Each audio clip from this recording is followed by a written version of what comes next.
Great form has no corners. Great vessels take long to complete. There is a gentle truth in this idea. The most expansive forms have no sharp edges.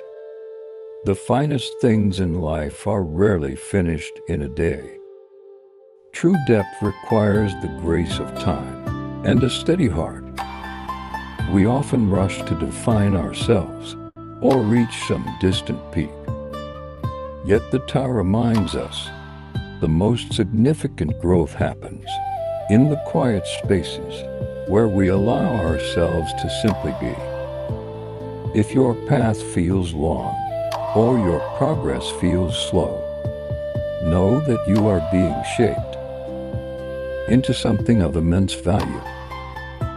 If this resonates with you, follow at Taoism and manifest for more Tao reflections.